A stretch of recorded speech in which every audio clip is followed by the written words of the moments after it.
Lakini mara nyingi kukuwa haya kizungumzo nasaha upewa bwana harusi, na mashallah wanaume huhudhuria mara nyingi katika darasa. Hawa wenzetu wengine au wanawake mara nyingi hawapatikani. Lakini mimi leo nataka nitoe nasaha upande wa pili kinyume, kwa sababu wao wanawake mara nyingi ndio wanaovuruga ndoa, na hili ndio uhakika.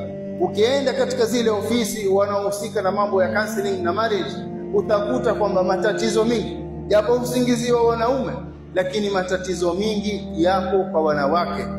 Huu ndio ukweli. Na leo ingekuwa si hivyo, basi mwanamume alikuwa hacheleweshi, mara moja angekuwa shamwacha mwanamke, kwa sababu yeye ndiye ana authority ya talaka.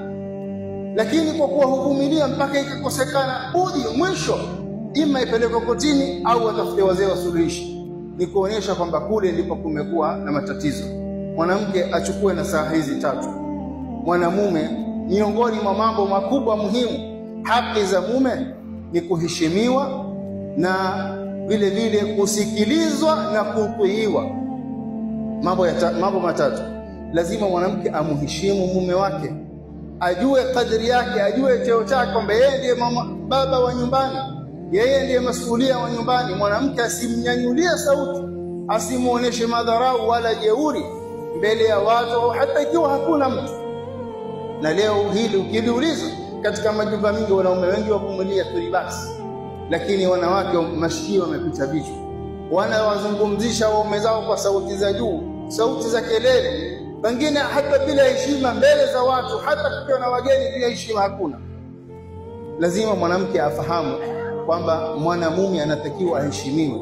Wao hutaka kuwapenda, mwanamume hataki kupenda. Ukimpenda kwake ni kero, maana kitakuwa sasa utampigia simu umuuliza message ile, hana time hizo. Hayo ataka kushughulika, kuna kodi ya nyumba msubiri, kuna rent, kuna chakula. Wewe ungaa tu saa zote kwa wapi baby? Mambo ya baby huko ndani, lakini akiwa nje mwache kwanza, mwache shughulika. Sasa usipofanya hivyo, yeye una kama humpendi. La, mwanamume haki au mambo makubwa anayoyapenda au anayoyataka ni umheshimu. Baada ya hapo uwe ni mwenye kumtii, usitoke bila amri yake, usifanye jambo bila kumshauri, msikilize, usiende, rudi, toka. Hivi ndivyo heshima anayopewa mwanamume. Lakini utapata leo kwa ulimwengu wa leo, ndani ya nyumba badala ya kuwa umeoa, sangine zikuwa umeolewa, kulingana na mambo yalivyogeuzwa. Na pengine wale ambao kwamba hudanganya au huzungumza kwa lugha za huruma, usishindane naye, akikwambia akikasirika kitaka kutoka mwache aende. La, humfundisha tabia mbaya wewe. Huyu itakuwa kuheshimu tena, yeye ataka kwenda aende zake. La, lazima umfundishe, ukae chini umueleze kwamba hapa mimi lazima ndio waliul amr, ndio sultani, mimi ndio mfalme wa nyumba yangu. Nikitoa oda hakuna kutoka, na lazima awe ni mwenye kutii. Asipofanya hivyo mwanamke huyu, mpaka katika sheria ameitwa nashiza, hafai kupewa kula, hafai kupewa sakana. Wewe angalia namna gani sheria ilikopanga. Lakini utaona leo ikitokea hivi, mwanamke atatoka anaweza kwa mamake na pengine kule siulizwe, wewe ndio bwana pasi tumeshindwa kukulisha. Ukae mzazi ukajiuliza kwa nini huyu amevunja moja katika haki za mume wake, na heshima ya nyumba yake. Jambo la tatu, lazima mwanamume awe atakuwa ni mwenye, baada ya kuheshimiwa na kupigiwa na kusikilizwa vile atakavyosema yeye, iwe ndivyo itakavyofuatwa katika nyumba.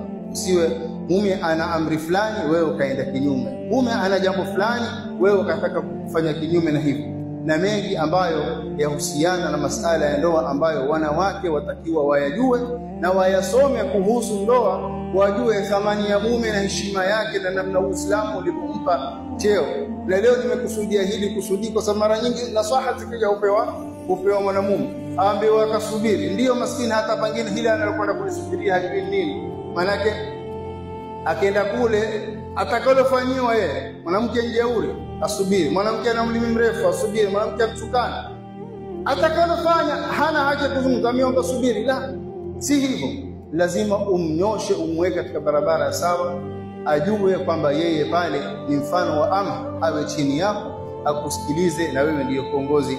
Mwenyezi Mungu namuombea bwana harusi awe na utulivu katika ndoa yake, na ndoa hii iwe ni ndoa ya baraka, na vijana ambao kama Mwenyezi Mungu hawajalia kuoa, Mwenyezi Mungu afungulie milango ya kheri.